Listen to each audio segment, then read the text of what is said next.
आज हम आपको बताने जा रहे हैं कर्ण द्वारा श्री कृष्ण से पूछे गए उस सवाल के बारे में जिसे सुनने के बाद कर्ण को ज्ञात हुआ कि जिंदगी न्याय करे न करे, किसी भी परिस्थिति में अधर्म के रास्ते पर न चलें। कर्ण ने श्री कृष्ण से पूछा, मेरा जन्म होते ही मेरी माँ ने मुझे क्यों त्याग दिया? मैं जानना चाहता हूँ, क्या अवैध संतान होना मेरा दोष था? द्रोणाचार्य ने मुझे शिक्षा नहीं दी क्योंकि मैं एक क्षत्रिय पुत्र नहीं था। परशुराम जी ने मुझे सिखाया तो, परंतु केवल संयोगवश एक गाय को मेरा बाण लगा और उसके स्वामी ने मुझे श्राप दिया कि जिस वक्त मुझे उस विद्या की सर्वाधिक आवश्यकता होगी मैं उसे भूल जाऊंगा, क्योंकि उनके अनुसार भी मैं क्षत्रिय नहीं था। द्रौपदी के स्वयंवर में मेरा अपमान किया गया। माता कुंती ने भी मुझे आखिर में मेरा जन्म रहस्य बताया भी तो अपने अन्य बेटों को बचाने के लिए। जो भी मुझे प्राप्त हुआ है दुर्योधन से प्राप्त हुआ है, तो अगर मैं उसकी तरफ से लड़ूं तो मैं गलत कहाँ हूँ?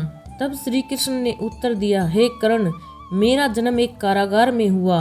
जन्म से पहले ही मृत्यु मेरी प्रतीक्षा में घात लगाई थी। जिस रात को मेरा जन्म हुआ उसी रात ही मुझे अपने माता पिता से दूर कर दिया गया। तुम्हारा बचपन खड्ग, रथ, घोड़े, धनुष और बाण के बीच में उनकी ध्वनि सुनते बीता। मुझे गवालों की गौशाला मिली, गोबर मिला और खड़ा होकर चल भी पाता। उसके पहले ही कई प्राणघातक हमले झेलने पड़े। कोई सेना नहीं, कोई शिक्षा नहीं। लोगों के ताने मिले कि उनकी समस्याओं का कारण मैं हूँ। तुम्हारे गुरु जब तुम्हारे शौर्य की तारीफ कर रहे थे, मुझे उस उम्र में कोई शिक्षा भी नहीं मिली। जब मैं 16 वर्ष का हुआ तब कहीं जाकर ऋषि सांदीपन के गुरुकुल पहुंचा। तुमने अपनी पसंद की कन्या से विवाह किया, परंतु मैंने जिस कन्या से प्रेम किया वो मुझे मिली नहीं और विवाह उनसे करने पड़े जिन्हें मेरी चाहत थी या जिनको मैंने राक्षसों से बचाया था। मैंने मेरे पूरे समाज को यमुना किनारे से हटाकर एक दूसरे समुद्र के किनारे बसाना पड़ा। उन्हें जरासंध से बचाने के लिए रण छोड़कर भागना पड़ा, जिसके कारण मुझे भीरू भी कहा गया। अगर दुर्योधन युद्ध जीतता है तो तुम्हें बहुत श्रेय मिलेगा। धर्मराज अगर जीतता है तो मुझे क्या मिलेगा? मुझे केवल युद्ध और युद्ध के निर्माण हुई समस्याओं के लिए दोष दिया जाएगा। हे कर्ण, हमेशा इस बात का स्मरण रखना कि हर किसी को जिंदगी चुनौतियां देती है। जिंदगी किसी के भी साथ न्याय नहीं करती।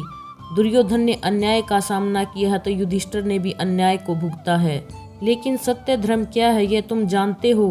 कितना ही अपमान हो, जो हमारा अधिकार है वो हमें न मिल पाए तो कोई बात नहीं।